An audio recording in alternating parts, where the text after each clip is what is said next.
Hello, welcome to day of reading through the Bible.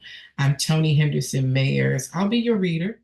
I'm known as an actor, a director, producer, professor, but most important, I'm a child of God. And I'm also known as an entrepreneur too, as well. If you want to know more about me, join my Toni Henderson-Mayers YouTube channel.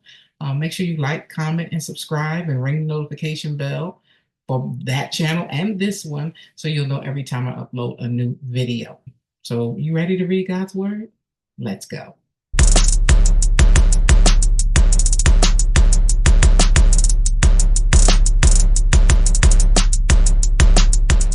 Okay, we are in a new book, and it's the book of Daniel. I'm so excited because Daniel is one heavy hitter, and it's a lot of stuff going on. I'm excited to read it. We're going to be reading Daniel chapters 1 through 3. Let's read. Daniel's training in Babylon. In the third year of the reign of Jehoiakim, king of Judah, Nebuchadnezzar, king of Babylon, came to Jerusalem and besieged it. And the Lord delivered Jehoiakim, king of Judah, into his hand, along with some of the articles from the temple of God. These he carried off to the temple of his God in Babylonia and put in the treasure house of his God. Then the king ordered Ashpenaz, chief of his court officials, to bring into the king's service some of the Israelites from the royal family and the nobility, young men without any physical defect, handsome, showing aptitude for every kind of learning, well informed, quick to understand, and qualified to serve in the king's palace. He was to teach them the language and literature of the Babylonians. The king assigned them a daily amount of food and wine from the king's table. They were to be trained for 3 years, and after that, they were to enter the king's service. Among those who were chosen were some from Judah: Daniel, Hananiah, Mishael, and Azariah. The chief official gave them new names. To Daniel, the name Belteshazzar; to Hananiah, Shadrach; to Mishael, Meshach; and to Azariah, Abednego. But Daniel resolved not to defile himself with the royal food and wine, and he asked the chief official for permission not to defile himself this way. Now, God had caused the official to show favor and compassion to Daniel, but the official told Daniel, "I am afraid of my lord the king, who has assigned your food and drink. Why should he see you looking worse than the other men your age? The king would have my head because of you." Daniel then said to the guard whom the chief official had appointed over Daniel, Hananiah, Mishael, and Azariah, "Please test your servants for 10 days. Give us nothing but vegetables to eat and water to drink. Then compare our appearance with that of the young men who eat the royal food, and treat your servants in accordance with what you see." So he agreed to this and tested them for 10 days. At the end of the 10 days, they looked healthier and better nourished than any of the young men who ate the royal food. So the guard took away their choice food and the wine they were to drink and gave them vegetables instead.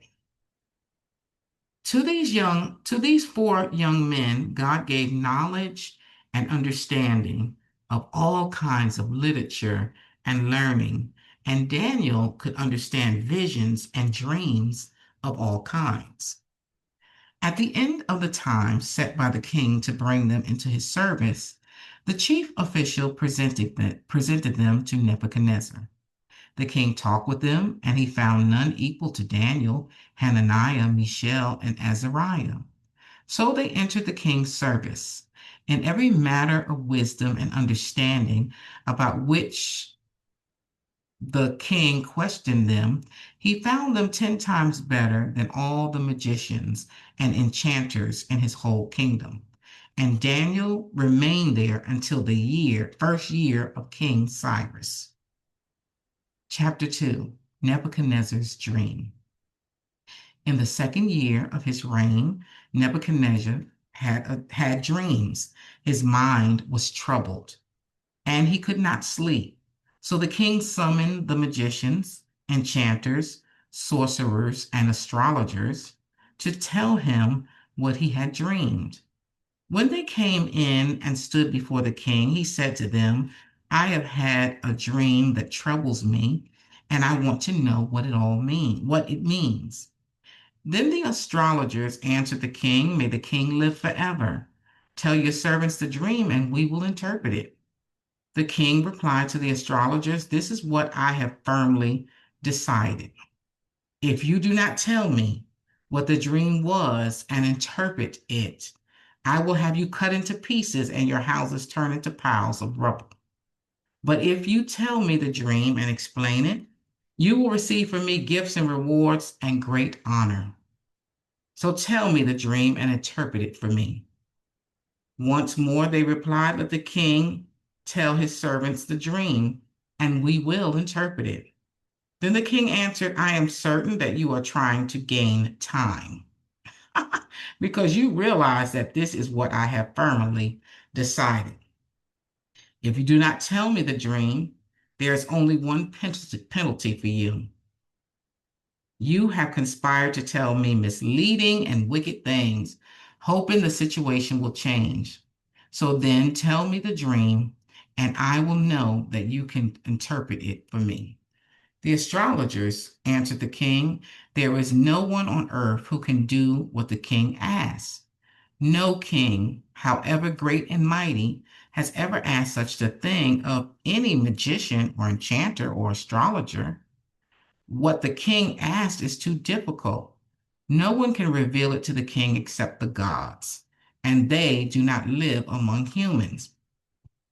This made the king angry and furious, and he ordered the execution of the wise men of Babylon. So the decree was issued to put the wise men to death, and men were sent to look for Daniel and his friends to put them to death. When Arioch, the commander of the king guard, had gone out to put to death the wise men of Babylon, Daniel spoke to him with wisdom and tact. He asked the king's officers, Why did the king issue such a harsh decree? Arioch then explained the matter to Daniel. At this, Daniel went to the king and asked for time so that he might interpret the dream for him. Then Daniel returned to his house and explained the matter to his friends Hananiah, Mishael, and Azariah. He urged them to plead for mercy from the God of heaven concerning this mystery, so that he and his friends might not be executed with the rest of the wise men of Babylon.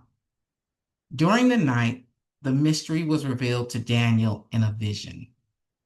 Then Daniel praised the God of heaven and said, Praise be to the name of God forever and ever. Wisdom and power are his. Yes, indeed. I'm sweating. I don't know if y'all see this, but I'm sweating so bad. I did work out today, but wowzer, I'm still sweating. He changes times and seasons. He disposes kings and raises up others. He gives wisdom to the wise, this is Daniel still saying it, and knowledge to the discerning. He reveals deep and hidden things. He knows what lies in darkness, and light dwells with him. I thank and praise you, God of my ancestors. You have given me wisdom and power. You have made known to me what we asked of you. You have made known to us the dream of the king. Daniel interprets the dream. Then Daniel went to Arioch, whom the king had appointed to execute the wise men of Babylon, and said to him, Do not execute the wise men of Babylon. Take me to the king, and I will interpret his dream for him. Arioch took Daniel to the king at once and said, I have found a man among the exiles from Judah who can tell the king what his dream means. The king asked Daniel, also called Belteshazzar, are you able to tell me what I saw in my dream and interpret it? Daniel replied, no wise man, enchanter, magician, or diviner can explain to the king the mystery he has asked about. But there is a God in heaven who reveals mysteries. He has shown King Nebuchadnezzar what will happen in days to come. Your dream and the visions that passed through your mind as you were lying in bed are these. As your majesty was lying there, your mind turned to things to come, and the revealer of mysteries showed you what is going to happen. As for me, this mystery has been revealed to me, not because I have great wisdom than anyone else alive, but so that your majesty may know the interpretation and that you may understand what went through your mind. Your majesty looked, and there before you stood a large statue, an enormous, dazzling statue, awesome in appearance. The head of the statue was made of pure gold, its chest and arms of silver, its belly and thighs of bronze, its legs of iron, its feet partly of iron and partly of baked clay. While you were watching, a rock was cut out, but not by human hands. It struck the statue of it on its feet of iron and clay and smashed them. Then the iron, the clay, the bronze, the silver, and the gold were all broken to pieces and became like chaff on a threshing floor in the summer. The wind swept them away without leaving a trace. But the rock that struck the statue became a huge mountain and filled the whole earth. This was the dream, and now we will interpret it to the king. Your Majesty, you are the King of Kings. The God of heaven has given you dominion and power and might and glory. In your hands he has placed all mankind and the beasts of the field and the birds in the sky. Wherever they live, he has made you rule over them all. You are that head. You are that head of gold. After you, another kingdom will arise, inferior to yours. Next, a third kingdom, one of bronze, will rule over the whole earth. Finally, there will be a fourth kingdom, strong as iron, but iron breaks and smashes everything. Iron breaks things to pieces, so it will crush and break. So it will crush and break all the others. Just as you saw that the feet and toes were partly of baked clay and partly of iron. So this will be a divided kingdom, yet it will have some of the strength of iron in it, even as you saw iron mixed with clay. As the toes were partly iron and partly clay, so this kingdom will be partly strong and partly brittle. And just as you saw the iron mixed with baked clay, so the people will be a mixture and will not remain united any more than iron mixes with clay. In the time of those kings, the God of heaven will set up a kingdom that will never be destroyed, nor will it be left to another people. It will crush all those kingdoms, and bring them to an end. But it will itself endure forever.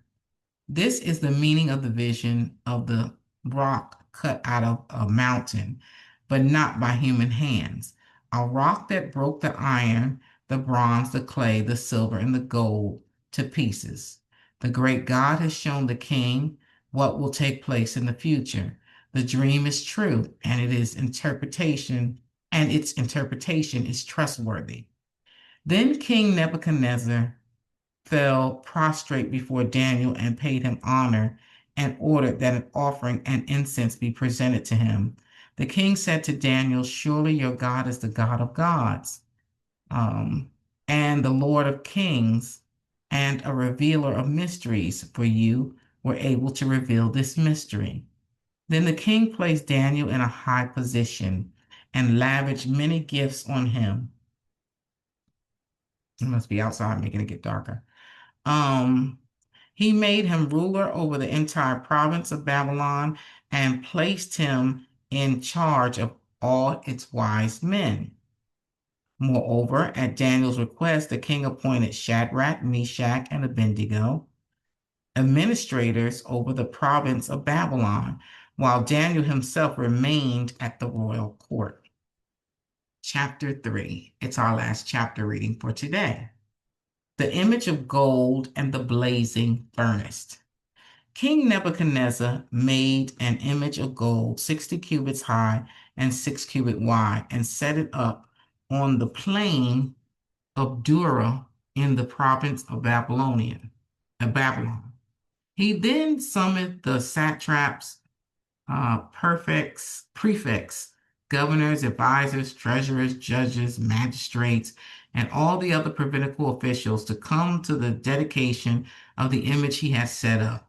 So the satraps, prefects, governors, advisors, treasurers, judges, magistrates, and all the other provincial officers assembled for the dedication of the image that King Nebuchadnezzar had set up, and they stood before it. Then the herald, then the herald loudly proclaimed, nations and people of every language, this is what you are commanded to do. As soon as you hear the sound of the harp, the horn, flute, zither, lyre, harp, pipe, and all kinds of music, you must fall down and worship the image of gold that King Nebuchadnezzar has set up. Whoever does not fall down and worship will immediately be thrown into a blazing furnace. Therefore, as soon as they heard the sound of the horn, flute, zither, lyre, harp, and all kinds of music, all the nations and people of every language fell down and worshiped the image of gold that King Nebuchadnezzar had set up. At this time, some astrologers came forward and denounced the Jews. They said to King Nebuchadnezzar, may the king live forever. Your Majesty has issued a decree that everyone who hears the sound of the horn, flute, zither, lyre, harp, pipe, and all kinds of music must fall down and worship the image of gold, and that whoever does not fall and worship will be thrown into the blazing furnace. But there are some Jews whom you have set over the affairs of the province of Babylon, Shadrach, Meshach, and Abednego, who pay no attention to you. Your Majesty, they neither serve your gods nor worship the image of the gold you have set up. Furious with rage, Nebuchadnezzar summoned Shadrach, Meshach, and Abednego. So these men were brought before the king, and Nebuchadnezzar said to them, is it true, Shadrach, Meshach, and Abednego, that you do not serve my gods or worship the image of gold I have set up? Now, when you hear the sound of the horn, flute, zither, lyre, harp, pipe, and all kinds of music, if you are ready to fall down and worship the image I made, very good. But if you do not worship it, you will be thrown immediately into a blazing furnace. Then what God will be able to rescue you from my hand? Shadrach, Meshach, and Abednego replied to him, King Nebuchadnezzar, we do not need to defend ourselves before you in this matter. If we are thrown into the blazing furnace, the God we serve is able to deliver us from it, and he will deliver us from your majesty's hand.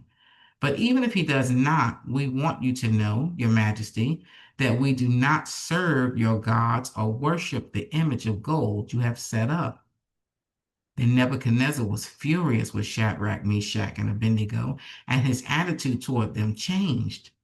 He ordered the furnace heated 7 times hotter than usual and commanded some of the strongest soldiers in his army to tie up Shadrach, Meshach, and Abednego and throw them into the burning furnace. So these men, wearing their robes, trousers, turbans, and other clothes, were bound and thrown into the blazing furnace. The king's command was so urgent and the furnace so hot that the flames of the fire killed the soldiers who took up Shadrach, Meshach, and Abednego. And these three men, firmly tied, fell into the blazing furnace. Then King Nebuchadnezzar leaped to his feet in amazement and asked his advisors, "Weren't there three men that were tied up and threw into the fire?" They replied, "Certainly, Your Majesty." He said, "Look, I see four men walking around in the fire, unbound and unharmed, and the fourth looks like a son, look like a son of the gods." Nebuchadnezzar then approached the opening of the blazing furnace and shouted, "Shadrach, Meshach, and Abednego, servants of the Most High God, come out, come here." So Shadrach, Meshach, and Abednego came out of the fire, and the satraps, prefects, governors, and royal advisors crowded around them. They saw that the fire had not harmed their bodies, nor was a hair of their heads singed. Their robes were not scorched, and there was no smell of fire on them. Then Nebuchadnezzar said, "Praise be to the God of Shadrach, Meshach, and Abednego, who has sent his angel and rescued his servants. They trusted in him and defied the king's command, and were willing to give up their lives rather than serve or worship any god except their own. Therefore, I decree that the people of any nation or language who say anything against the God of Shadrach, Meshach, and Abednego be cut into pieces and their houses be turned into piles of rubble. For no other God can save in this way." Then the king promoted Shadrach, Meshach, and Abednego in the province of Babylon. Ooh, may the Lord add a blessing to the reading and hearing of his holy word. Make sure you like, comment, and subscribe, and ring that notification bell so that you will know every time I upload a new video. So we are in a new book, Daniel, and Daniel is a major prophet. And that's not because he's better than anyone else, but that's because he wrote a lot. Okay. And the book of Daniel is written by Daniel. He's writing to the Jewish exiles in Babylonia. He wrote it around 530 BC. And basically, he's writing, his theme is the Most High God is sovereign over all human kingdoms. And we certainly saw that in our reading. So we started off with Daniel's training in Babylon, and it talks about this is all going during the realm of Jehoiakim. So now you see why I say we're reading in chronological order, because some of this stuff, especially the last few books, even with Ezekiel, all this is happening pretty much at the same time or right next to each other. Okay. Um, and so we find out how Shadrach, Meshach, and Abednego and Daniel get to Babylon. Okay, and we find that out. Basically, they were abducted. Okay, they wanted people from royal blood, those who could learn well. They got the best of the best of Israel, and they brought them in to train them in their way. Okay, but we see Shadrach, Meshach, and Abednego and Daniel, they are definitely rooted in God. This is why it's so important to teach your children, your teenagers, to have a relationship with God and not be wavering, okay? Because they were young and they could have easily, that's the whole purpose, is to mold a young mind to do whatever you want them to do. And thankfully, their parents had trained them and trained them well, because they did not stray from their teachings, okay? Because they were giving them the best food, the best clothes, etc. And Daniel, who was always very quick-witted and wise, he was like, we can't defile our bodies with this food that you're trying to give us. And he made a bargain with the guy, let us eat the vegetables and the water. And if we're not, we don't look the same, then we'll talk about it after that. All right. But he trusted God so much that he knew God would come through. And of course, in chapter 2, we talk about Nebuchadnezzar's dream, who was the king. No one else could interpret these dreams. And that goes to show that interpretation, we got a lot of people that read palms and all this kind of stuff. And if you want to get your palm read, that's on you. But no one can give us the interpretation of what's going on in our life and what can happen in our lives and what our destiny is, but God and God alone. And Daniel knew this, okay? Daniel had a gift of interpreting dreams, but he wasn't all puffed up in his gift. Like, it's my gift. He knew that gift came from God and that he could not interpret unless he prayed, unless he consulted God and God activated his gift.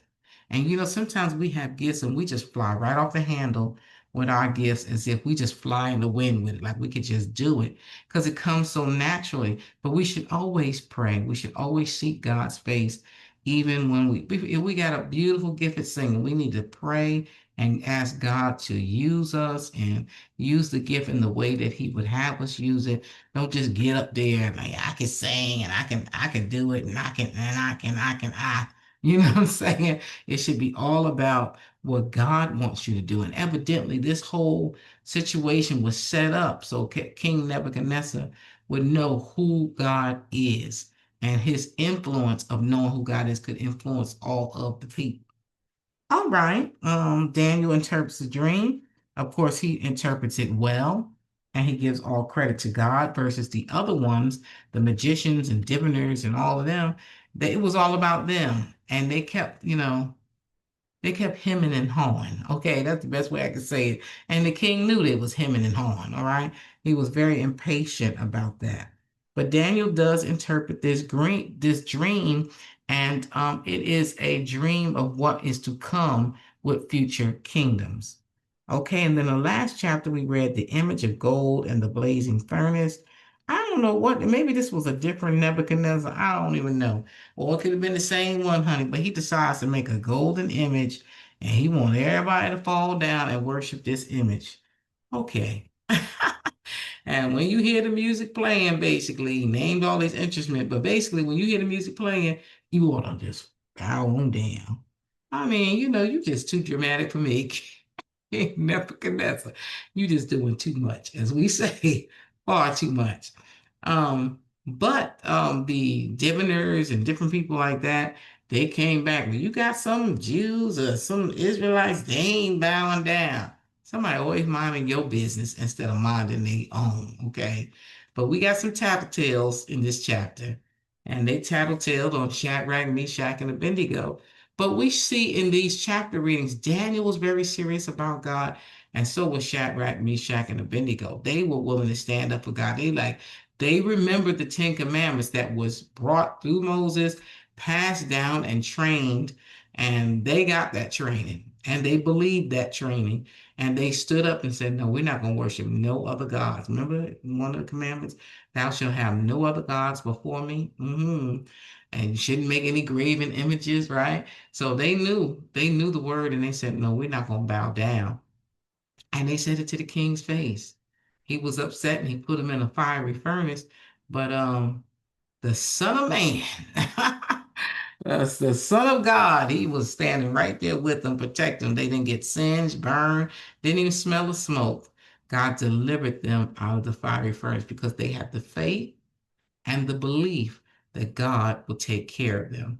Make sure you visit me on my website, which is www.tonihendersonmayers.com. And I'm tired, y'all. I'm going to get me some rest. But you stay in there with the reading of the word.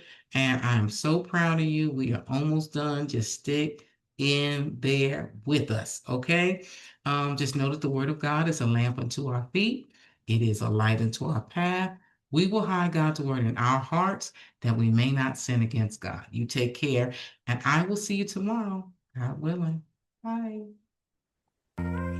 Hey there. Thank you so much for checking out my video, and I want you to check out my website at tonihendersonmayers.com. You can find out about me in film and stage. You can also find out about the wise courtship philosophy and everything that that I do, speaking across the country, and the book that I've written. And of course, you can go on to my online store where you can learn a lot of information about business, get coaching sessions, online courses, and so much more. Not only that, I have an Etsy store,